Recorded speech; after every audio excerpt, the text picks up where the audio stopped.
Salve, salve, irmãos queridos, bem-vindos à nossa partilha entre irmãos, comunidade Bom Pastor, acolhendo você para mais uma partilha da Palavra de Deus, da fé da igreja, para tentar ajudar a nossa vida de oração. Vamos tentar, Laura, não vamos complicar o negócio, né? Padre Antônio, salve, salve. Bem-vindo, irmão e irmã querida que está unido a nós. Quer você esteja aqui ao vivo, quer você... Eu acho que a maioria vê assim depois, né, de quarta-feira à noite, nos dias seguintes. Padre Antônio, eu quero começar esse podcast fazendo um agradecimento a Deus pelo podcast, porque assim, esse momento, essa inspiração de Deus, da gente estar podendo mergulhar na palavra da igreja, que é a última parte, para a gente entender, ouvir a igreja e não Jesus. Às vezes, a gente abrindo o Instagram, católicos, a gente vê alguém falando sobre oração de uma forma diferente do que está aqui. Agora, vendo a igreja explicando para a gente, ensinando para a gente, mostrando para a gente como é a oração cristã de verdade. Eu acho que isso está sendo assim tão bom. Eu agradeço a Deus por tudo aquilo que eu tenho aprendido e por cada irmão que tem escrito, para a gente poder assim mergulhar um pouco mais, né, nessa graça maravilhosa que é estar em comunhão com o Senhor na oração. Exato, Laura. Vamos aprender com a igreja. Ela me parece que é o mais necessário, né? Hoje, todo mundo tenta fazer o melhor, mas às vezes a gente, sei lá, né? Às vezes a gente se perde um pouquinho. Vida espiritual complicada, porque não está indo por um caminho muito bom. A vida espiritual, ela tende a se simplificar. Ou seja, a ir cada vez mais àquilo que é essencial. Quando a gente complica muito, quando tem muitos meandros, quando tem muitos senões, quando tem muita ansiedade por coisas e tal, é sinal de que a vida espiritual está um pouquinho confusa, né? Então, voltar àquilo que a igreja ensina sempre ajuda a gente a ficar com o que é essencial. É claro que o que é essencial, às vezes, não é tudo, né? A gente pode preencher o essencial com coisas ao redor dele, mas ter esse senso do que realmente é importante, né? Isso é fundamental. Também para a vida de oração. Isso é fundamental para tudo, em qualquer âmbito da nossa vida, também na vida de oração. O catecismo, porque vamos dizer assim, é patrimônio comum de toda a igreja, ele vai justamente nisso.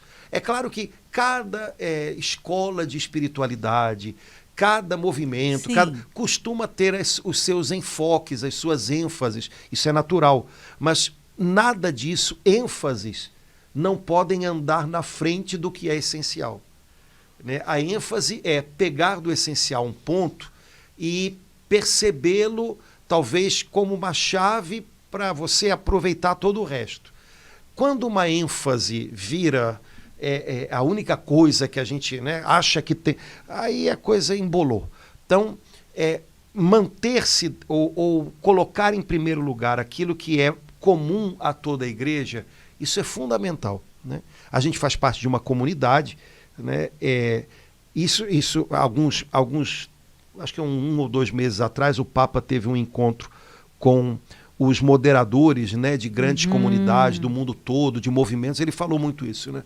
Olha, lembrem que vocês são católicos antes de serem dessa ou daquela comunidade, né? Portanto, tudo que é igreja, tudo que é da igreja, fala a nós.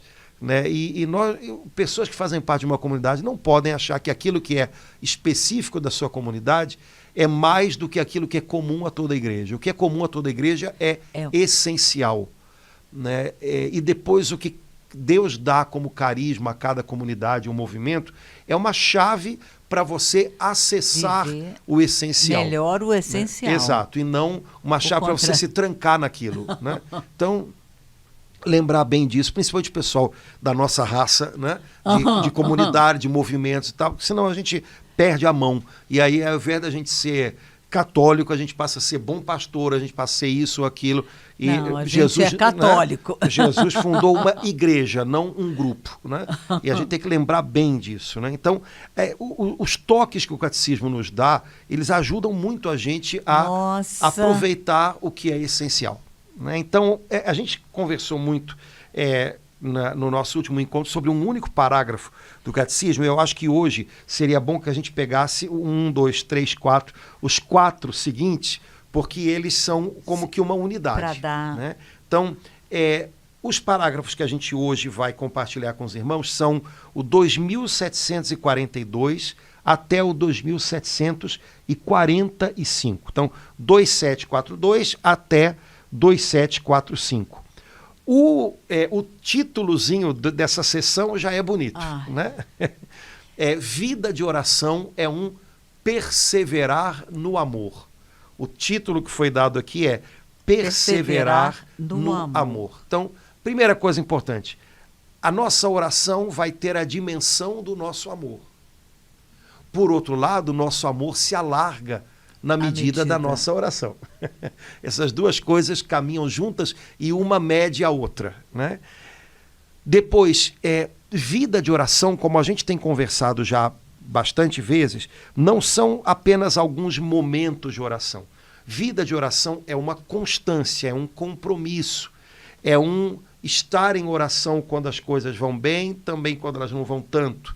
É naqueles momentos fortes em que a gente está mais fervoroso, sei lá, ou intenso, e naqueles momentos cotidianos em que a gente está mais, né, na rotina. Então, vida de oração é algo que se cultiva, e aí a palavrinha perseverança, perseverar, tem já todo dá sentido. uma luz assim maravilhosa. Então, eu não posso medir a minha vida de oração pelos sentimentos que eu experimento a cada dia na oração, porque os meus sentimentos são assim. Então, um dia eu vou sentir muito, outro dia eu vou sentir pouco, e nem sempre isso vai corresponder ao que, de fato, eu estou cultivando com Deus. O sentido que pode mostrar se a minha vida de oração está saudável até que ponto eu estou sendo perseverante em orar. Para mim, Padre Antônio, essa é a grande luz que esses parágrafos vão nos dar, é exatamente isso, tirar, limpar da nossa mente essa ideia errada que eu acho que, não sei por que ficou, né? Que eu tenho que sentir algo, ficar arrepiada, então se eu não sentir é porque eu não estou em Deus. Esses parágrafos vão nos mostrar assim, a verdade, tirar assim, toda a ideia errada que a gente tem dos sentimentos em relação à oração. Porque, como o senhor falou, o sentimento cada hora está de um jeito. Mas o nome aqui é perseverar no amor. Então, já está mostrando aí... Algo que tem que ser constante é o amor. Né? O amor não pode falhar, o resto falha. O sentimento falha, o amor, a fidelidade, o compromisso.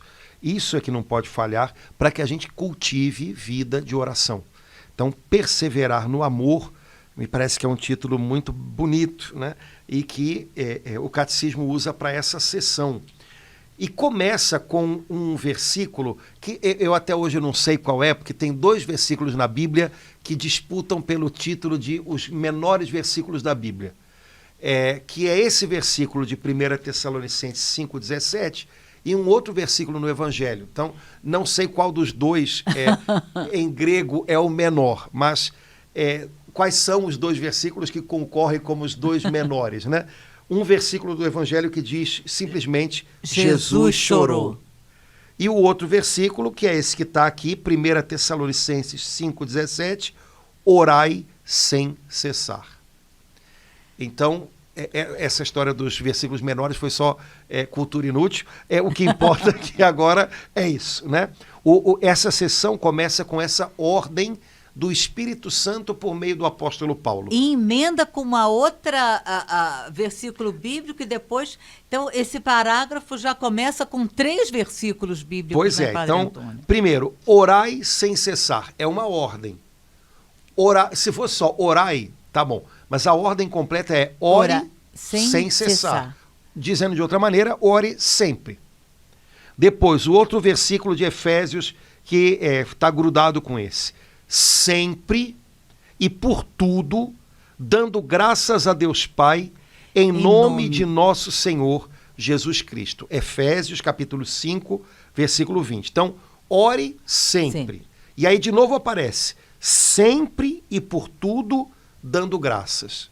Então, de novo a palavrinha sempre significa que esse sempre aí já está aparecendo praticamente 2 vezes, ele é importante. Então, oração é algo que nos acompanha sempre. Em tudo ou por tudo dando graças. É interessante porque são palavras, né? São advérbiozinhos aí que tem a ver com uma intensidade total. Né? Então, sempre, por tudo. Né? Então, não dá espaço para meias medidas. Né? Por tudo dando graças a Deus Pai em nosso Senhor, em nome de nosso Senhor Jesus Cristo. E aí, de novo, outra citação de Efésios. Com orações e súplicas de todo tipo, orai em todo tempo, no Espírito, e para isso, vigiai com toda perseverança e súplica por todos os santos. Então, no miolo, de novo, orai em todo tempo. Orar em todo tempo, orar sem cessar, significa orar sempre. Então, a gente tem 3 passagens bíblicas dizendo com relação ao vamos dizer assim, a constância da oração, qual ela deve ser? Sempre. Na primeira citação de Efésios 5, 20, dando graças por tudo. Nessa daqui, orando no Espírito, né? Vigiando com perseverança e suplicando por todos os santos, ou seja, intercedendo. Então, me parece que o elemento vamos dizer assim, de relação entre essas 3 passagens é ore sempre. E aí isso é preenchido aos pouquinhos com mais coisas, mas a ordem é ore sempre. Só que isso parece ser um desafio grande, né? Porque todo mundo se pergunta, mas como é que faz isso? Né? Pois é. Olha que frase legal. Agora o catecismo cita, que na verdade é a frase de um monge chamado Evagrio Pontico. Olha que frase legal. Não nos foi prescrito que trabalhemos constantemente. Vou dizer de outra maneira, que trabalhemos sempre. Não nos foi prescrito que vigiemos sempre. É um monge falando. Então aqui vigília significa ficar acordado de noite. Não nos foi prescrito que jejuemos sempre ou constantemente. Porque não se deve jejuar, por exemplo, no domingo, que é o dia do Senhor, né? Então, não nos foi prescrito trabalhar sempre, vigiar sempre, fazer vigília todo dia, jejuar sempre, jejuar todo dia, enquanto para nós é lei rezar sem cessar. Foi prescrito rezar sempre. Ah, meu Pai do céu, e aí? Engraçado que a gente faz sempre um monte de outras coisas, né? E rezar de vez em quando. Mas a ordem do Senhor é orai sempre. A sabedoria da igreja, Padre Antônio, em colocar esses 3 versículos juntos, assim, né? O orai sem cessar, em todo o tempo, sempre, por todas as coisas, com oração e súplicas, assim, já é de cara para a gente compreender que a nossa vida é em oração, não tem uma outra forma. Mas aí se a gente começar a colocar desculpa, olha, você não sabe o que eu faço para Deus, você não sabe o que o padre conta comigo. Aí a igreja, assim, né, de cara, vem com esses 3 versículos bíblicos e aí completa com a citação desse... Ele é padre do deserto, né? Ele é bem antigo, que a lei para nós, católicos, é rezar sem cessar. Aí ele retoma, né, o versículo bíblico. Então, assim, isso me comoveu porque eu entendi, assim, né, o próprio pai, assim, falando diretamente isso comigo. E aí depois completa a própria igreja, o próprio catecismo, falando esse ardor incansável só pode vir do amor. Não tem outra forma, né? Qual é a fonte para esse ardor incansável? E aí, meu Deus, contra a nossa indolência e preguiça, o combate da oração é o do amor humilde. Isso me comoveu tanto. A igreja, assim, vendo a nossa alma contra a nossa indolência e preguiça, o combate da oração. Então, já está falando, né? Já está mostrando, claro, que uma ideia errada que eu acho que muitos de nós temos sobre o que é combate da oração, é o do amor humilde, confiante e perseverante. Essas 3 palavras me tocaram profundamente, Padre Antônio. Aqui na minha tradução, Laura, que é um pouco mais recente, eu acho. Ah, é diferente? É um pouquinho, Teve umas coisinhas que foram... Diz assim... Bom, primeiro, um ardor incansável pela oração, como você disse, só pode provir do amor. Não reza quem tem muito conteúdo na cabeça. Reza quem tem amor. Senão, não vai ter tempo para rezar, mesmo que tenha muito conteúdo, né? Daí algumas coisas esquisitas, do tipo, o cara pode ser um cabeçudo em termos de teologia, mas não rezar, ou não rezar sempre. Porque tem muita coisa aqui, mas não tem aqui, né? Deus é mais um objeto de estudo, né? Ou então, uma pessoa que é muito fazedora, né, ela pode, inclusive, achar um espaço adequado pro seu temperamento fazedor na igreja. Então, ela é uma fazedora de coisas. E a igreja precisa de que se faça muita coisa. Então, nossa, eu adoro ajudar, vou para a igreja fazer um monte de coisa. E, eventualmente, não vai orar o bastante, não vai rezar sempre. Por quê? Porque ela tem a coisa do fazer, mas às vezes não tem amor. Nem o que ela faz é por amor. Na verdade, é por um ímpeto de eu tenho que produzir coisas, né? Então, a única chave para a gente se comprometer em orar sempre é que haja verdadeiro amor a Deus. A minha busca é por Ele. Eu busco a Deus, né? Eu gosto muito, né, quando São Bento coloca como um critério para saber se alguém que bate na porta do mosteiro pode ser acolhido para entrar e ficar no mosteiro, né? É que o superior perceba se ele busca verdadeiramente a Deus. Porque a gente busca um monte de coisa na vida. E é natural que você tome decisões e dê passos, inclusive porque você também está buscando algumas coisas secundárias. Mas o que se tem que encontrar é se no meio dessas coisas secundárias existe algo que é o fundamental. Está buscando de verdade a Deus. Isso serve para monges, isso serve para gente normal. Estou brincando. Isso serve para a gente também, né? Eu estou buscando a Deus. Eu estou buscando a Deus. Ou eu estou buscando o quê? Eu estou me buscando nas coisas. Porque eu posso estar me buscando, né? Buscando me afirmar, buscando me satisfazer, buscando sei lá o quê, né? Então, a gente só mantém, a gente só persevera na oração se a gente tiver amor por Deus, né?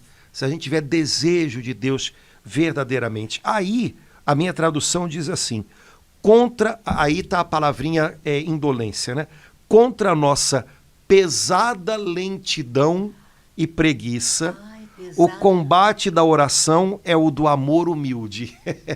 Eu gostei dessa pesada lentidão. Isso é retrato da gente hoje em dia, né? Porque a gente anda esgotado, parece que a gente se arrasta, né? Às vezes, mesmo a molecada nova parece que vai, né? Então, muitas vezes, nós somos lentos em nos dispor à oração. O amor humilde, ele é ágil em responder, né? Então, quando o Espírito Santo chamar a oração, responda imediatamente. Quando a gente mora no seminário, ou quando num convento, né, lá costuma ter um sino, né, para tocar, para marcar os horários em que todo mundo tem que fazer as coisas junto. Então, para a hora de acordar. Bem, você querendo ou não, você acorda por causa do bendito do sino. Você pode até voltar a dormir depois, mas não tem como não acordar. Aí faz bem, vai para a capela. Depois, bem, é hora de almoçar. Bem. A gente costuma dizer para os seminaristas que depois de padre não vai ficar tocando ninguém um sino na tua cabeça. Você tem que fazer as coisas movido por outro impulso. Isso serve para todo mundo também, né? Então, quando o Espírito Santo move a oração, corresponda. E a gente não está falando só de orações formais, orações... Essa conexão com Deus, que pode, como a gente vai ver daqui a pouquinho, acontecer em qualquer lugar, a todo momento. Mas é um chamado, imagina que é um sino que o Espírito Santo está tocando. Vem, responda. E responda não com pesada lentidão. Me lembra aquele filho que quando a mãe pede, fulano, vai arrumar não sei o quê, já vou, mãe. E esse já vou, não chega, sabe? Parece que às vezes é a gente para a oração. Tá, daqui a pouco eu vou. Não, o Espírito Santo chamou, levanta e vai. Responda, sem essa pesada lentidão. Agora, essa prontidão, né, que é o contrário da lentidão e da preguiça, essa prontidão é uma prontidão de amor. É uma prontidão desse humilde amor que é a grande arma do combate da oração. Né? Como você falou, o combate da oração, em primeiro lugar, é um combate dentro da gente. Né? O combate entre a lentidão pesada da nossa indolência, da nossa preguiça e da prontidão amorosa, né? Humilde, de quem ouviu o chamado do Espírito e deseja corresponder. Isso me deu uma nova compreensão, Padre Antônio, daquele salmo, que é um salmo de laudes, que fala, meu coração está pronto. Muitas vezes eu falo, mas Senhor, não está. Agora eu entendi, é esse pronto aqui, pronto para... Não está pronto porque está arrumado 100%. Isso. Está pronto porque com prontidão... Porque tá aqui. Opa, Senhor, estou aqui. Estou aqui. Né? O combate da oração é o do amor humilde, confiante e perseverante. Essas duas palavras estão acompanhando a gente há um tempo, né? Amor confiante e perseverante. Amor que não confia é um amor esquisito. Amor que não persevera é um amor esquisito. Para a igreja, a palavra amor não pode ser abusada. Né? A gente às vezes ouve músicas que usam muito a palavra amor, mas que de fato essa palavra, se você ouvir o contexto da música, ela não fala de amor, ela está falando de alguma outra coisa, que amor não é. Né? Amor, para nós cristãos, é sempre confiante e perseverante, persistente, teimoso. Né? Na vida de oração, no combate que há no nosso coração pela prontidão para vencer a lentidão, amor confiante e perseverante é a arma que a gente tem. Amor humilde, confiante e perseverante. Mas a primeira palavra, assim, o combate da oração é do amor humilde. Eu me lembrei daquele publicano dentro do templo, né, Padre Antônio, que eu entendi esse amor humilde assim, Senhor, eu não sei nem, tem de piedade de mim, eu nem sei como. É isso, esse amor humilde, né, Padre Antônio? Se você traduzir o sentimento, né, quando uma pessoa diz, Senhor, tem de piedade de mim, é Senhor, eu vou usar uma expressão que eu acho que espiritualmente estou falido, não tenho recursos, me socorre. Isso é humildade, é reconhecimento. Sem isso a gente também não reza. Porque não precisa. Eu me basto, eu sou autossuficiente. O contrário. Né? Então, se eu sou autossuficiente, né, vou rezar para quê? Mas se você descobre que não é autossuficiente, e não no sentido material, mas no sentido espiritual mais profundo, eu estou falido. Sozinho eu estou falido, eu não tenho nenhum recurso meu para lidar com aquilo que eu vejo hoje na minha alma, com aquilo que hoje são os desafios da minha vida. Então, Senhor, tem piedade de mim. Isso é amor humilde. Eu conto contigo, se o Senhor não me socorrer. Isso é amor humilde e confiante. Né? Então, sem isso, não há vida de oração. Né? Agora, levando isso tudo em conta, o catecismo diz que esse amor humilde, confiante e perseverante abre o nosso coração para que a gente reconheça 3 evidências de fé luminosas e vivificantes. Muito Bonito lindo isso, né? Ai, que lindo. Então, olha só, quando eu 3 tenho... evidências de fé luminosas. Quando eu tenho amor humilde, confiante e perseverante pelo Senhor, esse amor tira as vendas que cegavam o meu coração e ele me faz ver 3 evidências de fé. A palavra evidência, como diria a música, evidência significa algo que está claro. Agora, evidência de fé, está claro pela fé, né? Porque o assunto aqui é oração. E sem fé, no que se refere à oração, nada é claro. Nada é claro. Né? Agora, pela fé, existem 3 evidências a respeito da oração. Né, a respeito do valor da oração. Eu queria lembrar, eu não vou lembrar, porque eu tô ruim da cabeça, mas tem um filósofo, que eu não lembro, mas é um filósofo contemporâneo, muito reconhecido até em ambientes que não são cristãos, e tudo, que ele diz que a pessoa mais capaz, a pessoa mais capaz de lidar com a vida, a pessoa mais capaz de entender o mundo, a pessoa, não é o filósofo que exercita o raciocínio, não é o homem prático que sabe negociar, é o homem que reza. Nossa, Padre Antônio. Porque o homem que reza, a oração é uma luz que o faz compreender a vida na sua maior profundidade, sabe, que dá a criatividade mais ampla, né? Infelizmente não, mas que coisa linda. Esse cara escreveu um texto muito legal sobre isso, mostrando que, bom, primeiro ele disse isso como filósofo que é, então isso significa que ele não está especificando nada sobre o como orar, ele está só descrevendo o que ele percebe. Quer dizer, a pessoa que se coloca diante da vida como quem vive a vida como um diálogo, isso é oração. Eu estou dialogando com alguém.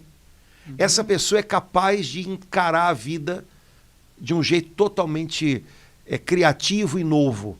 Que o filósofo que se coloca diante da vida como se a vida fosse nem mais uma pergunta, mas um absurdo, o filósofo não consegue. Ele não vai ter uma visão sobre a vida ampla. Vai ser, pelo contrário, né, limitada. E por aí vai, o homem prático que negocia, o capitalista, que se coloca diante da vida como algo a conquistar ou algo a lucrar, ele também não vai ser capaz de enxergar. Agora, o homem que reza, o horizonte da vida é muito mais amplo. E isso se concretiza em posicionamentos muito mais interessantes, muito mais criativos e vivazes. Né? Então, existem 3 evidências de fé luminosas e vivificantes sobre a importância da oração. E aí ele vai elencar as 3. Né? Vamos dizer as 3 juntas para depois a gente parar em cada uma delas. A primeira evidência é que orar é sempre possível. A segunda evidência é que orar é uma necessidade vital. E a terceira evidência é que oração e vida cristã são inseparáveis. Então, para quem vive de fé, essas 3 coisas são claras. É uma evidência de fé. Para quem fala da fé, para quem disseca a fé, nada disso é claro. Certo? Então, pegue qualquer um. Né? Hoje em dia, há muitas pessoas que não são cristãs e dizem que não são. Eu acho isso interessantíssimo. Falando do cristianismo, né? Porque são filósofos, conhecem, um dia já foram pessoas de fé, em algum lugar do caminho se soltaram e tal, mas falam, né, do cristianismo, ou falam de fé, ou falam de oração, que você percebe que a pessoa nitidamente ela não sabe do que ela está falando. Ela leu alguma coisa sobre o assunto, ela sabe como é que o assunto foi pensado ao longo da história, mas ela não tem noção de coisas que é a fé quem acessa e não de outra maneira. Né? Então, orar é sempre possível, é uma necessidade vital, e vida cristã e oração são 2 coisas praticamente sinônimos. Né? Então, vamos começar da primeira. É o parágrafo 2743, 2743. A primeira evidência luminosa: orar é sempre possível. O tempo do cristão é o de Cristo ressuscitado, que está conosco todos os dias. Mateus 28, 20.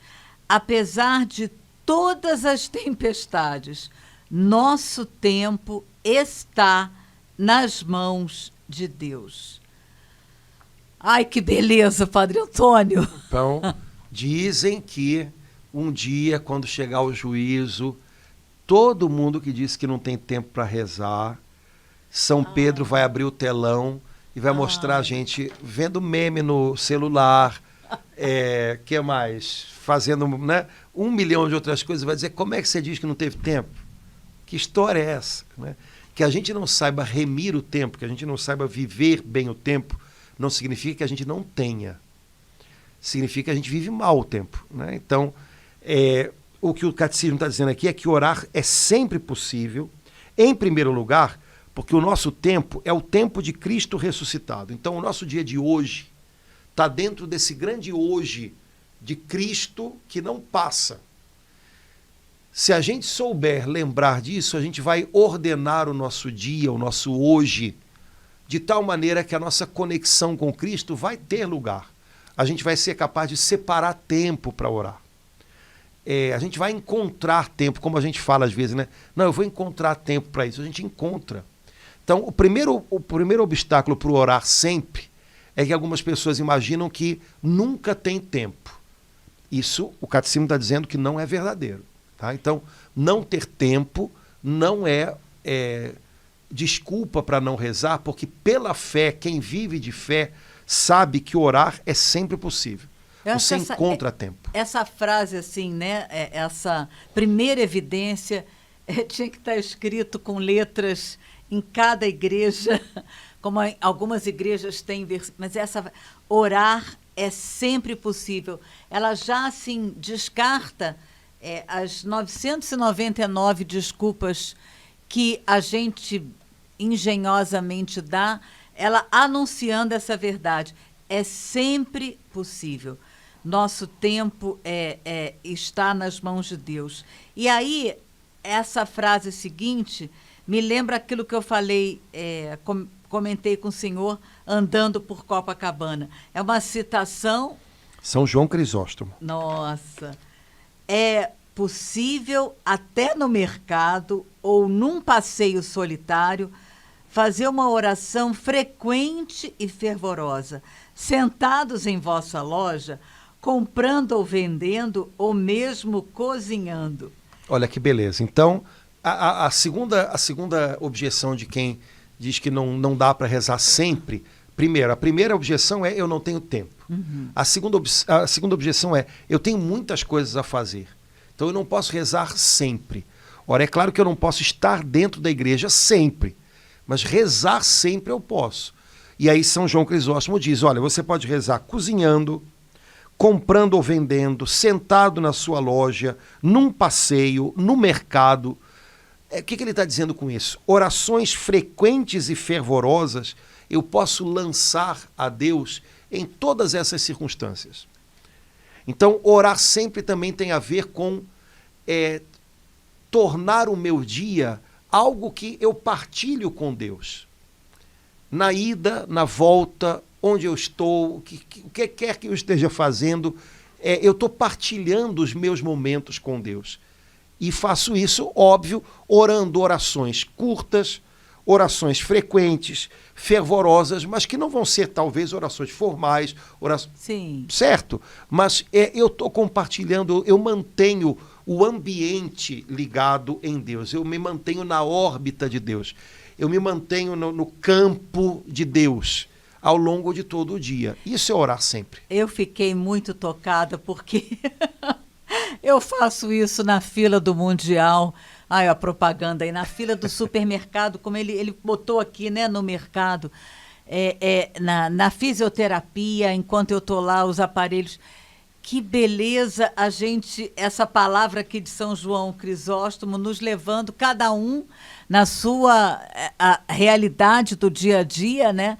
O Geraldo disse que faz isso lavando louça. A outra opção é a gente fazer tudo isso resmungando. Já parou para pensar? É verdade. Lavar louça, eu posso lavar louça rezando, eu posso lavar louça resmungando. Exemplo, né? A gente está aqui no Rio de Janeiro, né? Esse final de outono aí, lindíssimo, né? Eu não sei se todo mundo está tendo a mesma experiência, mas às vezes, ou acordando muito cedo, ou na hora do pôr do sol, eu fico encantado com as cores que ficam no céu. Meu Deus. Então eu posso estar dentro de um ônibus, por exemplo, voltando para casa, estou parado no trânsito, não tem muito como fugir, e estou olhando esse céu de fim de tarde. Eu posso estar dentro do ônibus reclamando, resmungando, ou eu posso olhar esse céu e dizer, Senhor, isso é maravilhoso, é muito lindo, que espetáculo. Na verdade, tem muito mais a ver com a maneira como a gente decide viver do que com a presença ou ausência de oportunidades. A gente pode transformar tudo numa oportunidade, ou a gente pode transformar tudo num problema.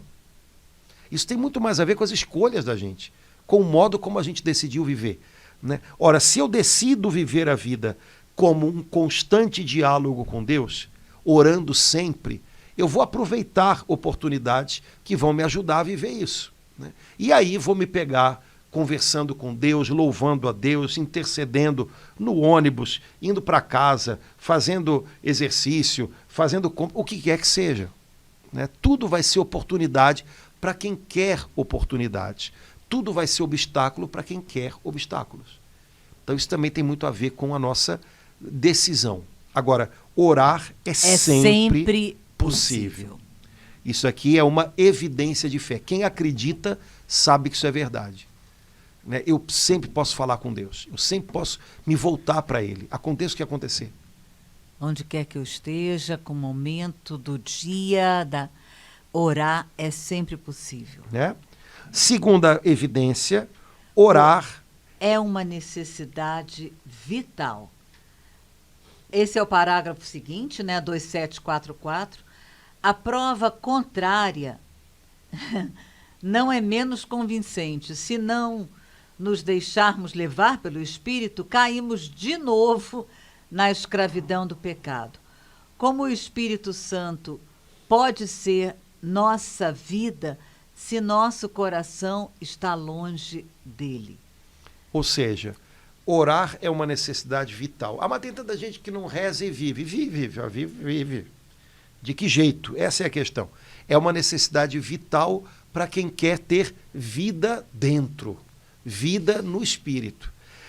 E aí ele diz, olha, a prova contrária é verdade, mostra que é verdade. Se eu não rezo, os meus laços com o Espírito Santo vão se afrouxando e daqui a pouco eu me torno escravo do pecado de novo. Ou seja, eu morro de novo, né? Então, é uma necessidade. Se eu quero me manter vivo espiritualmente, eu devo orar, né? Isso daí é outra coisa que está clara para quem vive de fé.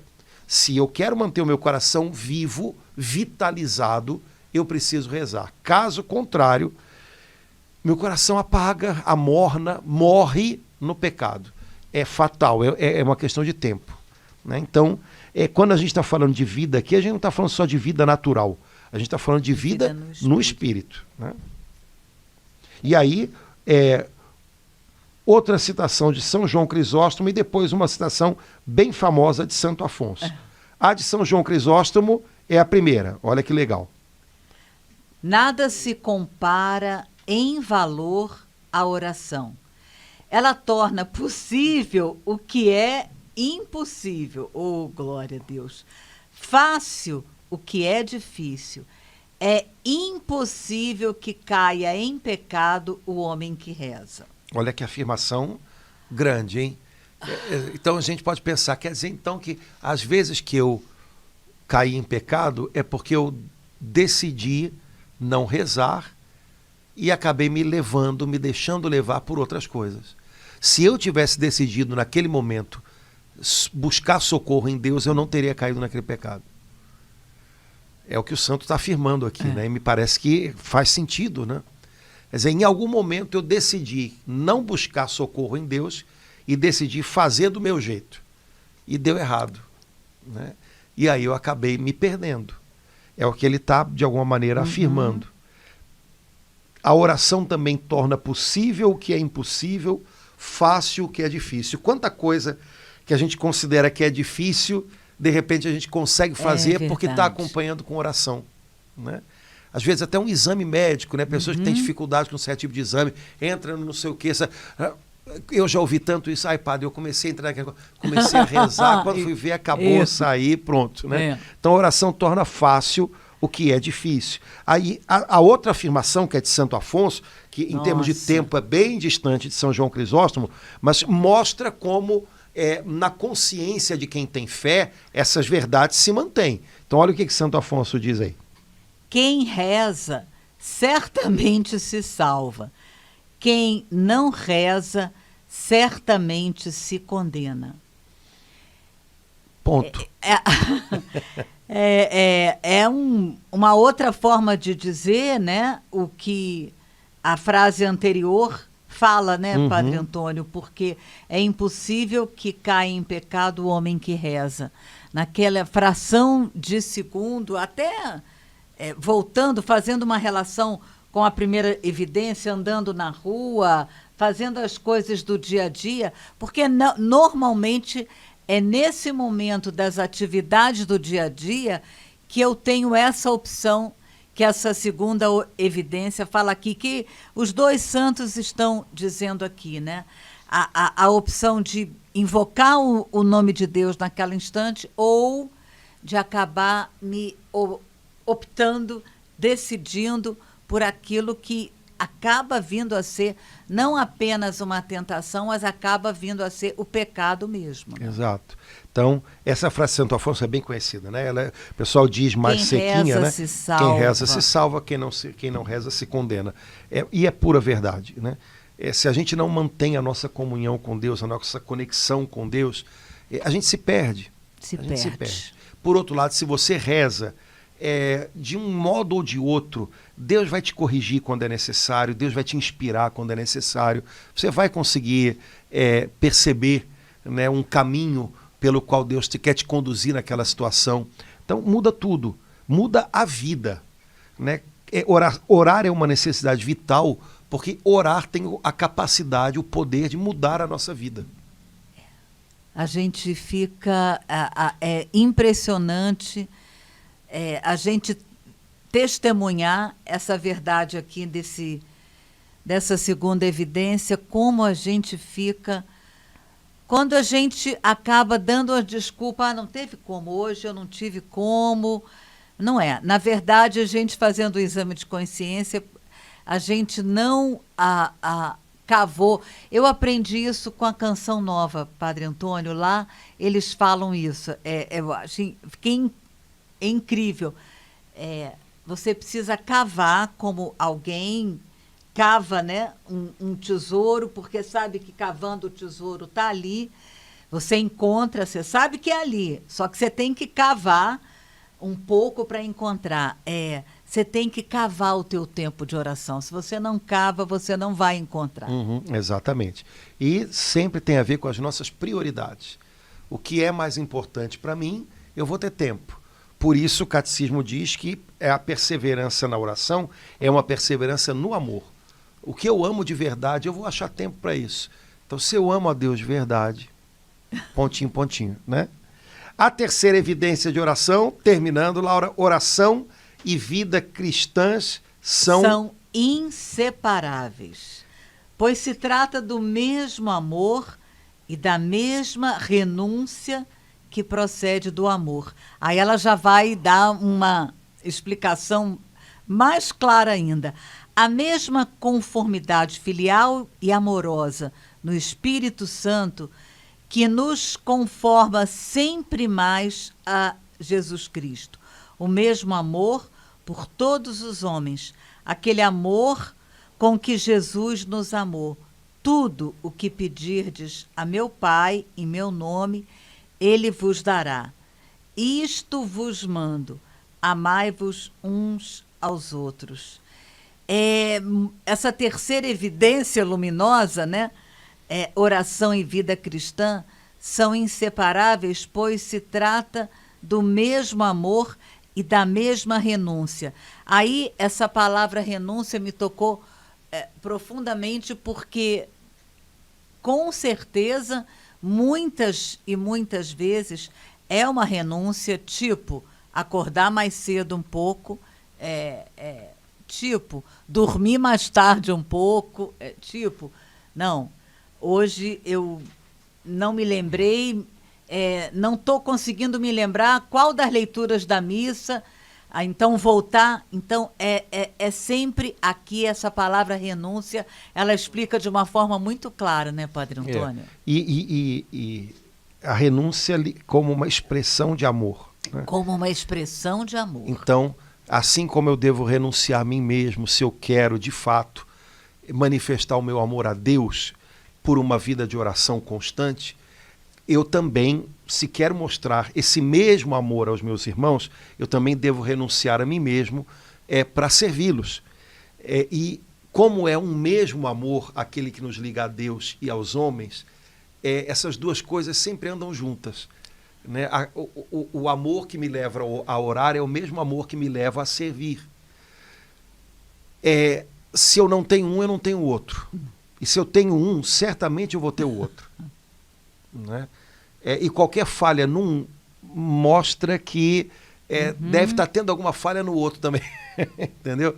Então, vida cristã e vida de oração são inseparáveis.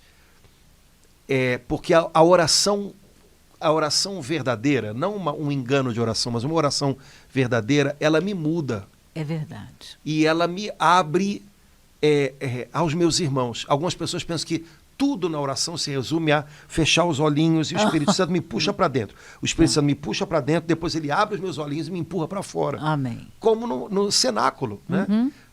Todos fechados em oração receberam o Espírito Santo, abre a porta, vamos fora. Então, o Espírito Santo faz esses dois movimentos. Né? Uma coisa sem a outra, quer dizer, ir para fora sem ter nada o que levar, não significa muito. Ficar só dentro, sem abrir os olhos para aqueles por quem Jesus deu a vida, meus irmãos, também não tem sentido. Né? Então, esse duplo movimento, esse trabalho, que é um trabalho inteiro, completo de amor, é o Espírito Santo quem faz. E sem uma coisa não há outra. Sem vida de oração não há vida cristã como serviço. Por outro lado, sem serviço também a vida de oração é sinal de que ela pode estar sendo um equívoco. É só um isolamento. Né? Eu fico comigo, eu não fico com Deus. Né? E isso não é o bastante. Isso não é oração cristã. Né? Então, manter esse equilíbrio, né? Isso é uma coisa clara. Né? Para quem vive de fé, esse equilíbrio da vida cristã, alimentada pela oração, mas frutificando em serviço, isso é evidente. Essa terceira evidência é uma outra frase que seria muito bom que a gente pudesse ter no nosso quarto, né? Oração e vida cristã são inseparáveis, pois se trata do mesmo amor, para que mais uma luz, vou usar a palavra, né, luminosa, né, uma evidência luminosa para tirar assim qualquer ideia diferente, eu não vou dizer nem errada, diferente do que está aqui. Oração e vida cristã são inseparáveis, não tem como, não existe, não, vida cristã está aqui, não tem como. E aí eu queria ler a citação que conclui esse parágrafo. De Orígenes. Orígenes é bem antigo, século né? III, mas foi um dos grandes autores do início do cristianismo. E aí esse parágrafo 2745 termina com essa citação de Orígenes, que é: orar sem cessar, aquele que une... Ora sem cessar, aquele que une a oração às obras e as obras à oração. Somente dessa forma podemos considerar como realizável o princípio de orar sem cessar. Aí voltando, né? Ou seja, se você imagina que orar sem cessar é passar o dia inteiro na igreja, você vai dar problema para o sacristão, você vai dar problema para a moça que limpa a igreja, né? Porque você acha que você tem que estar... Não é isso. O que a Origem está dizendo é, olha, só há uma maneira de orar sem cessar. É fazer com que a sua oração, em algum momento, ela se transfira para as obras que você realiza. E, por outro lado, é preciso que você una essas obras à oração que a precede. Então, sabe, isso tem que... É como se a oração se prolongasse naquilo que a gente faz, dando frutos, e, ao mesmo tempo, as nossas ações, elas só têm sentido, elas só têm eficácia sobrenatural, elas só têm eficácia na alma das pessoas, se elas estão enraizadas na oração. A gente entende bem isso, por exemplo, lembrando como são as pessoas de vida contemplativa, né? Clarissas, beneditinas, né? Elas o senhor falou do blém-blém, do sininho, né? Então, elas não são irmãs, né, religiosas de vida ativa, que cuidam de doentes, que ensinam, mas elas são de vida contemplativa, mas sai da capela da oração, imediatamente cada uma vai para o seu serviço, até a hora que toca o sino novamente que elas entram. O que não quer dizer que, enquanto estavam fazendo o seu serviço, elas não estavam orando, né? Por outro lado, você estava falando, eu me lembrei de uma frase de São Vicente de Paulo, que um dia estava preocupado porque num momento lá como é que a gente chama? Epidemia, né? Ele estava na igreja rezando e aí foram chamá-lo porque tinha uma pessoa morrendo, precisava de cuidado e tal, e ele ficou angustiado porque ele teve que largar a oração e ele sentiu como se o Espírito Santo estivesse dizendo para ele, fica tranquilo, você está trocando Deus por Deus. Ah, que coisa linda, Padre Antônio. Quer dizer... Ai, que beleza, você tá trocando de tarefa, mas você não está trocando de alvo. O problema da nossa vida de oração é quando ela fica divorciada das obras do dia a dia, né? Então, eu tenho vida de oração, mas o meu dia a dia não tem nada a ver com isso. Então, eu troco o alvo. Quando, na verdade, eu posso trocar as atividades, mas o alvo não. Né? Eu posso estar na igreja, eu posso estar paradinho em casa, rezando o meu terço, fazendo a liturgia das horas. E quando eu saio, o que eu vou fazer na rua, eu vou ter que, de repente, resolver um problema, vou ter que correr de um lado para o outro, mas eu não posso trocar o alvo. Porque aí também naqueles lugares, naquelas coisas, isso. Eu vou estar fazendo algo que não vai me tirar a atenção de Deus. A lembrança dele vai voltar a mim. Agora, se eu rezo aqui, né, e depois for fazer sei lá o quê, peraí, eu estou divorciando a oração da vida cotidiana, eu tô trocando o alvo, cara. E trocar o alvo é o que eu não posso fazer. Né? Ou então, eu estava rezando em casa, agora estou rezando na igreja, agora estou rezando, não sei o quê, mas na verdade o meu coração está em outro... Então, peraí, você está... Então, não perder o alvo, né? Vicente, você está trocando Deus por Deus. Você estava servindo a Deus orando, agora você está servindo aquela pessoa que está morrendo e precisa de cuidados. Né? Então você está trocando Deus por Deus, não fica preocupado. Agora, o problema é quando eu troco Deus por qualquer outra coisa. Aí eu interrompo a oração que devia ser sem cessar. Minha vida tem que ser uma oração. Se eu troco Deus por outra coisa, aí eu quebro a oração sem cessar. Mas se eu não troco Deus, se eu não troco o alvo, aí até aquilo que eu faço, né, correndo, é oração sem cessar. Né? Então, acho que o segredo talvez seja um pouquinho esse. Né? Não perca o alvo de vista. Qual é o seu alvo? Pelo que você está lutando? Diante dos olhos de quem você está vivendo? Né? Qual é a recompensa que você espera? Alguns dias atrás a gente teve esse evangelho, né? Jesus dizendo, já receberam a sua recompensa, porque fizeram as coisas para serem notados pelo mundo. Pois então, a gente está vivendo a nossa vida aos olhos de quem? Se é aos olhos de Deus, a oração é sem cessar. Se é aos olhos do mundo, em algum momento eu estou trocando, né, a atenção de Deus pela atenção dos homens. Aí, isso vai dizer muito pouco. Né? O meu coração vai se perder nisso. Então não pode. Não troque o alvo. Né? Mantenha sempre o coração em Deus. Esse é o segredo de orar sem cessar. Amém. Né? Amém. essas 3 evidências luminosas foram realmente luminosas para Antônio. Bacana, né? Legal. Gostei também. Que bom. Irmãos, será que deu? Mandem aí pra gente um feedback, pra gente ver se a gente tá se perdendo, pra ver se a gente, sei lá, né? Então, a gente não quer complicar nada pra ninguém, não. Deus me livre. A gente quer simplificar. Não é facilitar, porque facilitar não dá, mas simplificar. Então, compartilha com a gente as suas impressões sobre esse tema. A gente quer conhecer um pouquinho também o que Deus está colocando no seu coração. Tá bom? Se você tem experimentado essas evidências luminosas aqui, fala aí pra gente, conta aí. Tá bom? Deus abençoe, gente. Abração. Até a próxima, Laura. Tchau, tchau. Amém. Até.